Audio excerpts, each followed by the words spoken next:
Welcome back to Chow Time Pods. Your host, Red. Oldest profession in the world. Always comes back when the economy goes down. 我37岁.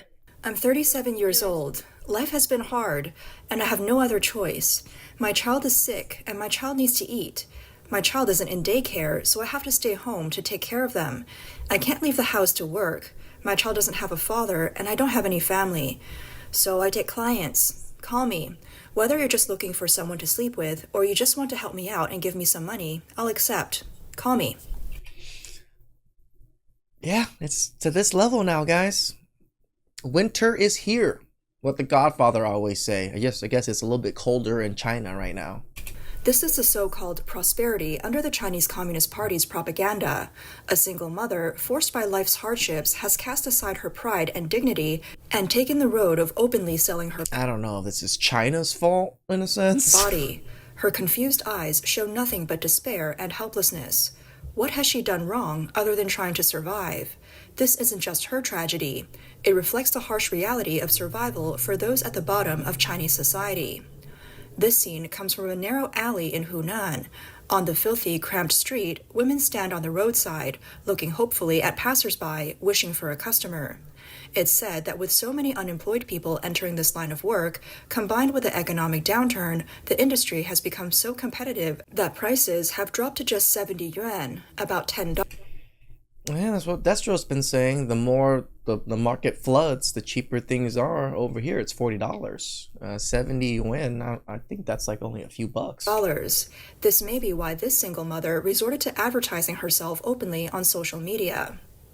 However, her promotional video was quickly taken down by the platform. 9月份又多了一批 Makes total sense. You should not be able to sell yourself on platforms. 新穷鬼，又多穷 In 了。 September, a new wave of poor souls emerged. How poor, you ask?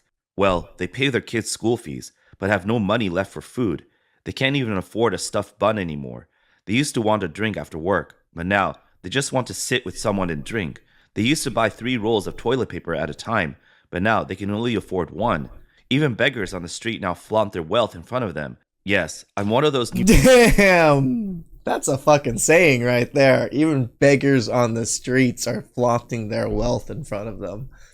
My jeez. poor souls. A thin young man eats noodles in a restaurant. When he tries to pay with his phone, it doesn't work. The owner notices and says, "Can't get it to work? Are you dizzy? Are you feeling unwell? Want to sit for a bit?" He sways, looking confused. The owner kindly adds, "It's okay. Are you out of money? Don't worry, just leave after eating." The young man, embarrassed, whispers. The owner kindly reassured him, saying it was no problem and that he didn't need to pay later. See, this, I feel. As a business owner myself that serves food, donuts and stuff, I throw my donuts at the end of the day. Because, we serve fresh donuts daily.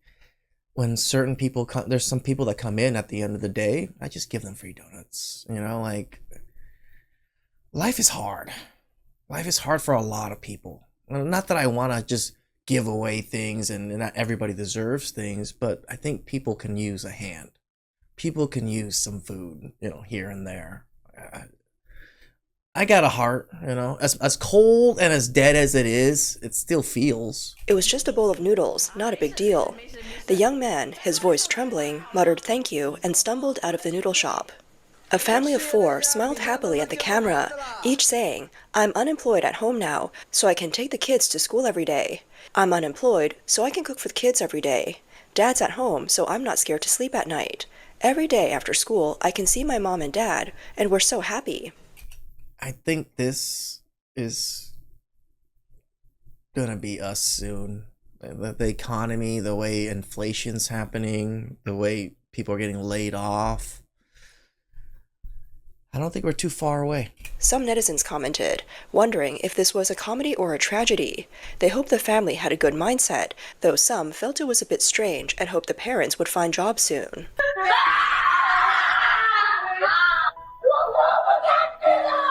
Right now, many ordinary people who bought homes at high prices are also struggling desperately. The heavy burden of expensive mortgages already makes it hard for them to breathe, but I think this is also what's happening to a lot of young people right now that really scrounged up and saved to try to get that house because, the American dream, and now that house is drowning them. What's worse is that housing prices keep dropping, and their homes won't sell. Even if they manage to sell, they'll lose a huge amount of money in the process. I can't go on living. A loan of 3.68 million yuan. How am I supposed to pay it back? I have to pay over 5,000 yuan every month for the mortgage. People like us, regular wage earners, only make around 4,000 yuan a month. And on top of that, I have a child. Well, see, this is choices here. If your mortgage is 5,000 and you're only making 4,000, you probably shouldn't have got the mortgage. I really regret buying this house. A few years ago, I bought it for over 2 million yuan.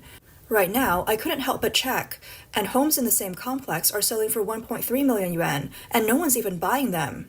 I took out a loan of over 1 million yuan, and I'm still paying back more than 5,000 every month, with 28 years left to go. Now I'm thinking if I sell the house, I might only get a little over 1 million yuan for it, just enough to pay off the mortgage. That means the 700,000 yuan I've already paid is completely gone. No house, no money. And this is why I think a lot of houses are financial traps for a lot of young people right now. Right? I'm not saying don't buy a house. I'm not saying that shit. I'm just saying I don't think houses are viable for a lot of us Americans anymore. Even for myself, I do pretty well, and I still don't think I can afford a home. Comfortably to be able to afford all of the maintenance costs, the repairs that it needs, because most homes nowadays are freaking old. Meanwhile, another heart-wrenching video is circulating online, showing food delivery workers bringing their children along while delivering orders. These clips have drawn a lot of sympathy, as it's clear that these workers are living through extremely difficult times. Thankfully, some kind strangers have stepped in to watch over the children when parents are out delivering. Recently, another man filmed rows of tents. That's even more dangerous. Kind strangers stepping in to watch the children? I don't know who the fuck these people are. Under a bridge in Guangzhou, capturing yet another stark image of people struggling to survive. Look, they have their own Skid Row going on now too. Tent City. Here in Guangzhou, under this bridge, you won't find tourists or outdoor enthusiasts. Instead, it's a refuge for delivery riders and migrant workers. They live here to avoid rent and utility costs, saving significant expenses. It's tough work to earn a living and support a family. It's heartbreaking for those workers. At least they had a place to rest before, but now even that is gone. They might not even be able to continue delivering food and will be forced to return to their hometowns. In fact, the food delivery and ride-hailing industries are the last refuge for many middle-aged unemployed workers. If even this path becomes unavailable, ordinary people truly have no way to survive. How tough is the job market this year? It's unbelievable. Let me show you. A fan on my social media sent me a job fair ad from a large company in Jiangsu. They were looking to hire 9,000 people, but 100,000 college graduates showed up to apply. Jeez, 100,000. That's 12 people competing for every single position. Look at the salary levels. A college graduate gets 2,600 yuan a month. A master's graduate gets 3,500 yuan. A PhD gets 4,500 What? A PhD? yuan. Then take a look at this company in Harbin. Damn, how many fucking PhDs does China have? They're also hiring PhDs, real top talent, and the salary is just 4,000 to 5,000 yuan a month. Can you believe it? It's terrifying. The salary has dropped to this level. Some netizens pointed out that the low salary isn't the worst part. The real problem is that many people can't even get these low-paying jobs. 就谈谈今年这个校招啊。Economy's bad all over, guys. This is why be happy that you have jobs. Be happy that you can make money right now. Save that money. Let me talk about this year's campus recruitment. It's crazy. No one wants resumes. They refuse all of them. I personally witnessed a student from Hong Kong University, probably a 985 university graduate, trying to hand in a resume to Huawei's HR department, and they refused it. Not a single one. Do you know how many people are unemployed in Nanjing this year? It's said to be nearly 1 million. That's just a youth unemployment data. Basically, for every 5 people, one of them doesn't have a job. This year, the unemployment rate will hit a historic high. Over 10 million college graduates are coming out, but so many physical stores and factories are shutting down, It's the same thing here. A lot of stores are shutting down. A lot of people are laying off, and there's still people graduating college right now with degrees that do what? So many people unemployed and can't find work. You can't even deliver food anymore. You can't even drive for Didi. Wake up, guys. The ride-hailing industry has hit its ceiling, but there are still many people trying to join. Let me tell you the reality now. Working 12 to 13 hours a day, you earn around 400 yuan. I said 12 to 13 hours, sitting in this iron box. You can't drive less than 26 days a month, and each day needs to be 12 to 13 hours. After covering all the costs, you earn around 5,000 to 6,000 yuan a month. But this is assuming no accidents or violations. Can you calculate that? They say ride-hailing is a flexible job. That's all nonsense. Now, this industry is all about using your freedom, your body, and your time to make money. Get it? If you can avoid it, don't bother joining. The blogger, who calls himself Little Wong from Joko, shared the story of a friend who once owned a chain of restaurants during his prime. At the height of his success, he operated multiple locations in the city and county, earning tens of thousands of yuan in daily revenue. He drove a Mercedes E300 and used a high-end Samsung W series phone, living a life of luxury. However, in the past 2 years, business in the restaurant industry has declined significantly. Fewer customers were dining out, and fierce price wars among competitors made the situation worse. Within just 2 years, most of his restaurants shut down, leaving only one still operating. To compete on price and attract customers, he even sold his luxury car, sustaining losses for several months. But instead of drawing in customers, he exhausted all his savings. Now, the one remaining restaurant... That's the thing about business owners that people don't see. The amount of money and resources they invest into their business and still fail. Yeah, 95% of all businesses fail, guys. So just think about that. How much the failure rate of people losing money trying to start their own thing. Restaurant is also losing money. His friend plans to shut it down after the new year and deliver food to make ends meet, waiting for the market to recover. His friend's story reflects the struggles faced by restaurant owners across the board. Multi-restaurant owner to a guy driving for ride-hailing. Shit happens. Whether they're newcomers or veterans in the industry, the devastating impact of economic stagnation and declining customer spending has left few unscathed. Joko, where Little Wang lives, is a third-tier city in Henan province. The average monthly wage barely reaches 3,000 yuan. Little Wang works as a real estate agent, interacting with customers from various industries. From what he's observed, many people in Joko are now relying on credit cards to get by. Households are burdened with mortgages, car loans, education expenses for children, and care for elderly parents, alongside obligations like wedding and funeral gifts. Month after month, their income can't cover the... I do admit the wedding and funeral gifts do take a toll on me. Like the amount of people getting married and the amount of people dying is pretty staggering right now on my end. Like I have a lot of young people, a lot of young cousins. My cousins' kids are starting to get married now, and a lot of my older family members are starting to pass away in, higher numbers also. So expenses. For most people, life has become a grind. It's a repetitive cycle of commuting between home and work, with no socializing or genuine entertainment.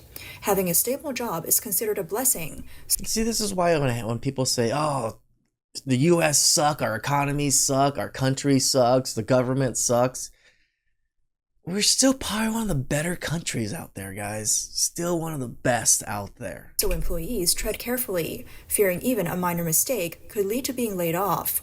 Everyone is anxious and directionless, pushing their bodies to the limit just to keep working. There's little talk of happiness in such circumstances. As one young man who once worked as a food delivery driver aptly described, life for the lower classes in China often feels like mere survival rather than actual living. After half a month of delivering food, here's my take. I work full-time residential delivery, and what I've learned is that, for those at the bottom, it's all about survival, not living. Life here is devoid of hope because options are scarce. The young man shared his experience, describing the food delivery industry as one of the most grueling jobs at the bottom of society. He worked 14-hour shifts daily, officially starting at 7 a.m. and ending at 9 p.m., but in reality, most days stretched until nearly 10 p.m.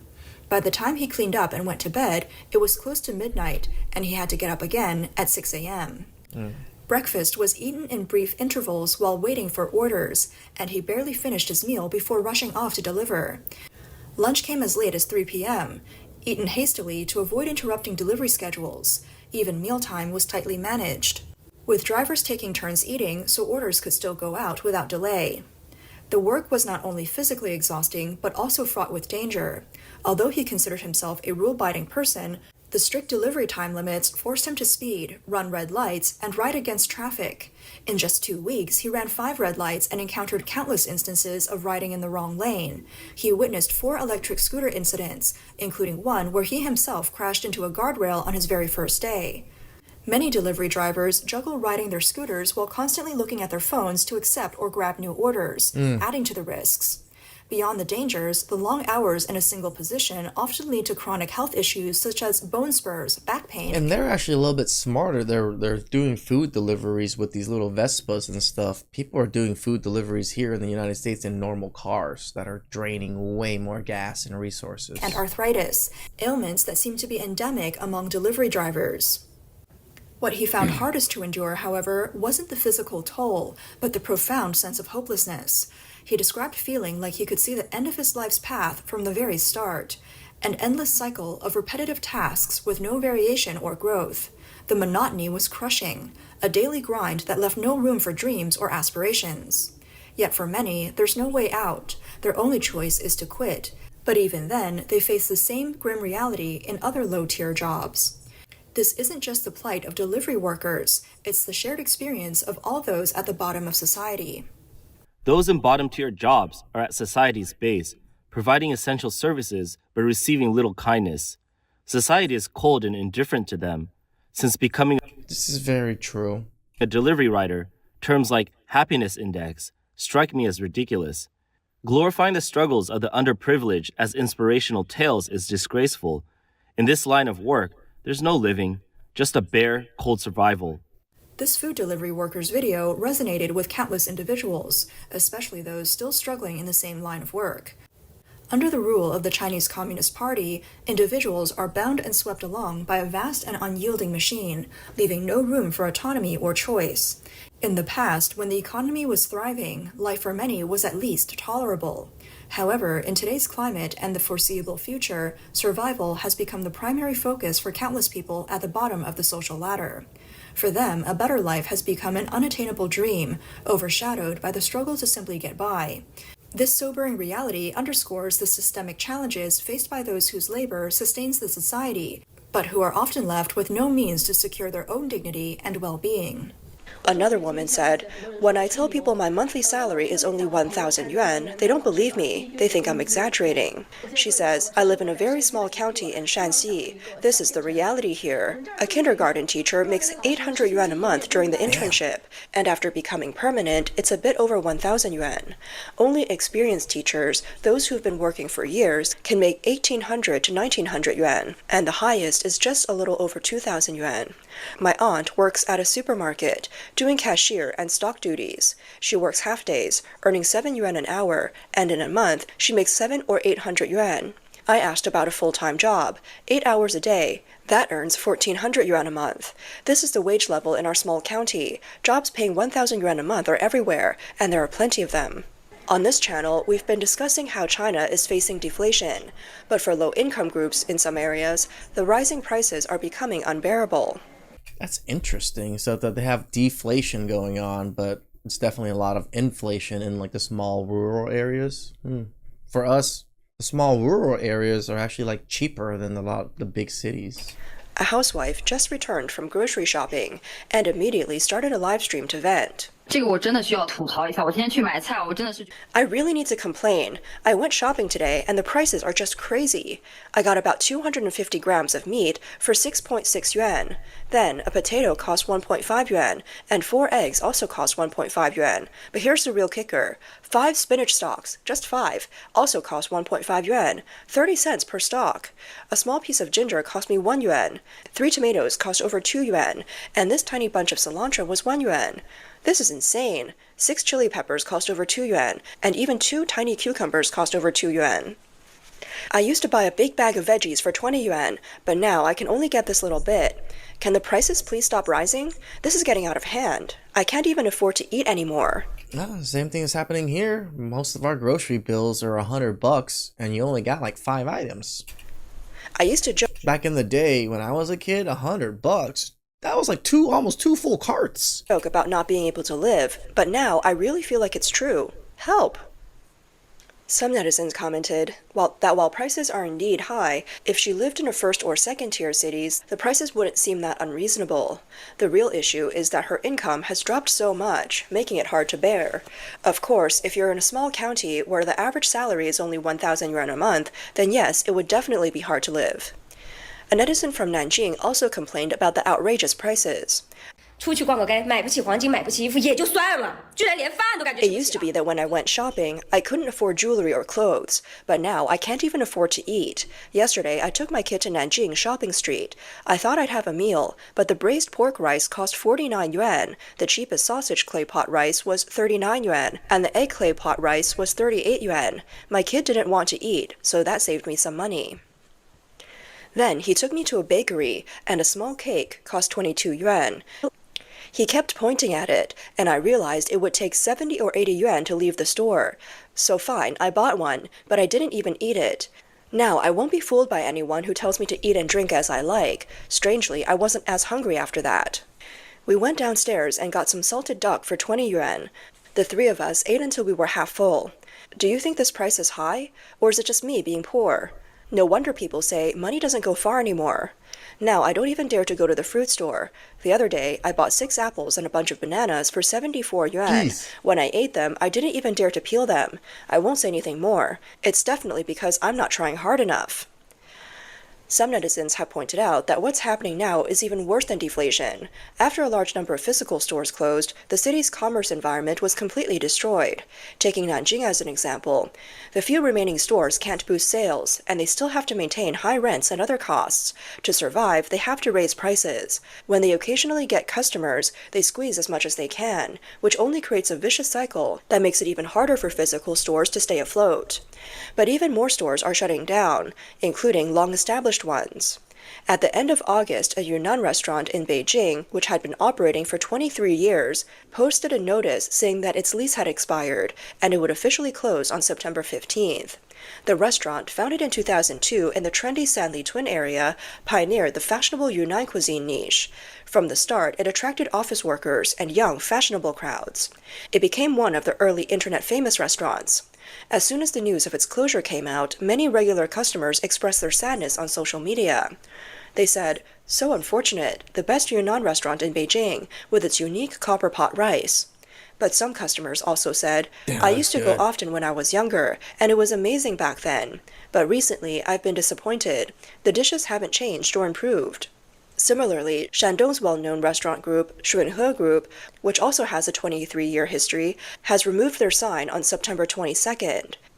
Recently, the hotel where they're located has been under renovation, with construction materials and workers still on site. Shunhe Group operates several well-known brands, including Shunhe Brazilian Barbecue, Shunhe German Restaurant, and Shunhe Seafood. The revenue from hotel restaurants makes up more than 75% of the group's income. In 2024, Shunhe Group's revenue dropped by about 15% compared to 2023, and the average price per customer also decreased by about 10%. This summer, it became trendy for star-rated hotels to set up street stalls. In July, Shunhe's chairman, Ren Xingben, went viral after a video showed him selling fast food on the streets with his employees.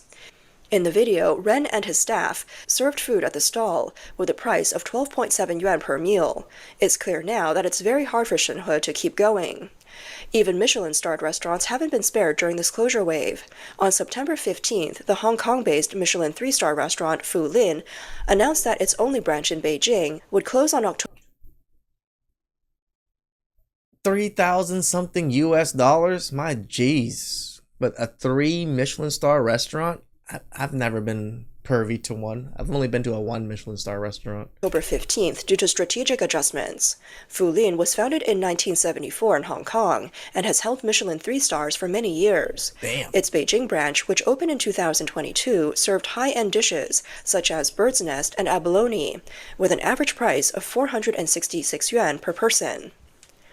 Another well-known Michelin restaurant, Mingguo Hong Gongguan in Nanjing, also had its stores listed as temporarily closed on a public review platform. Some users reported that the doors to the Gongguan stores were locked, with some locations even posting out of service due to unpaid bills and gas. That's crazy that like world famous restaurants and locations are closing down in China. I think we're up next. A lot of like major clubs right now, a lot of restaurants are closing down because there's just not enough business. Supply cut off due to unpaid bills. Recently, the well-known hot pot brand Yiga Macau Do Lao in Guangzhou officially closed in April 2025. Another branch closed by the end of March. Founded in 2007, Yiga Macau Do Lao became a beloved hot pot brand in Guangzhou. Now it has only one remaining branch open for business. According to the Restaurant Boss Insider report, many established restaurants and mid to high-end dining businesses share a common characteristic. They primarily focus on dine-in services. These businesses, which were already struggling after 3 years of the pandemic, are now reaching the point of closure. Industry insiders state that the operating costs of such businesses are too high. With just a few customers. This is very true. Restaurant operation is super high because of just the amount of employees that is required. Each day, it's impossible to cover costs. The current restaurant market is in decline, and it's not surprising that many good restaurants are closing down. The downfall of Mingguo Hongguan is just one example, but it definitely won't be the last. In fact, the wave of closures among mid and high-end restaurants began in 2023 and persists to this day. These once popular brands will gradually disappear. A customer representative at JD.com said that it's not just physical stores that are shutting down in large numbers. Even once booming e-commerce is now seeing a downturn. 你们知道现在有多难吗？我不做那个某东的客服吗？ Do you know how tough it is right now? I used to handle after-sales service and could process 6 or 7 orders in an hour, sometimes even 8. But today, it took me 3 hours just to process 9 orders. This shows that not only are people not buying things offline, but they're also buying less online. It means one thing: people just don't have money anymore and aren't spending. I mean, with everything going up, what are they spending it on? Just normal basic living than actual normal, Amazon delivery shit. Middle-class person who's unemployed shared their situation.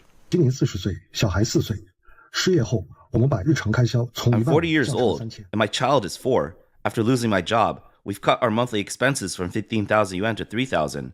Now, we use an electric bike and the subway for all our travel, and we hardly drive the car unless absolutely necessary. I'm even considering selling the car in the future. I've cut back on socializing too, because going out means spending money. But every night at around 8 p.m., I make sure to go out because there's a discount supermarket nearby where I could get food for our 3 meals a day. I haven't been to any coffee shops, tea stores, or convenience stores since I lost my job, and I haven't bought any new clothes either. We use bottled water for the child, and I boil plain water for myself. I've canceled all my child's extracurricular activities. We don't celebrate birthdays, Valentine's Day, or any holidays anymore.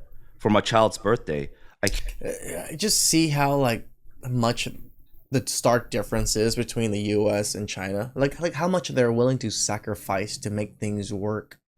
And look at how the US women here don't even want to sacrifice anything, right? Everything has to be handed to them. Or these people are literally doing everything they can to survive. Carefully calculated and bought a coupon online.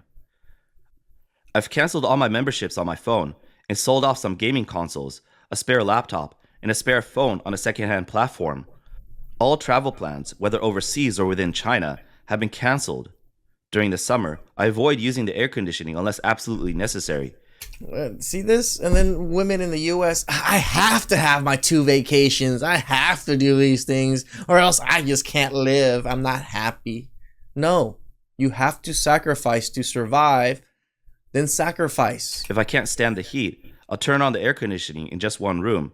I even went through all my closets and drawers and found 100 yuan hidden in some old clothes, which I put together to save.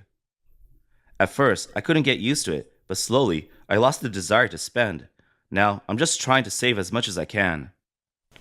Some netizens commented that many people in China are so poor that it's hard for outsiders to imagine.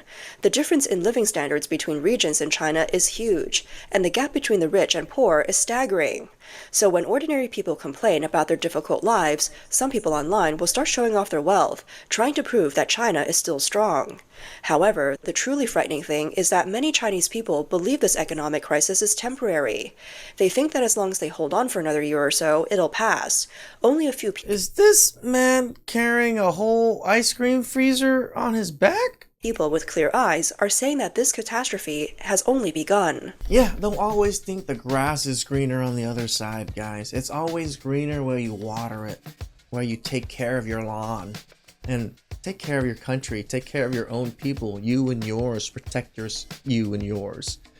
Worry about you and yours. Yeah, I'm showing, the China stuff in here and there because, hey, sometimes we got to get a little, what do we call it? Understanding of the position in life we are at compared to the rest of the world. Please like, subscribe, comment down below. I really appreciate that, and catch you guys next time.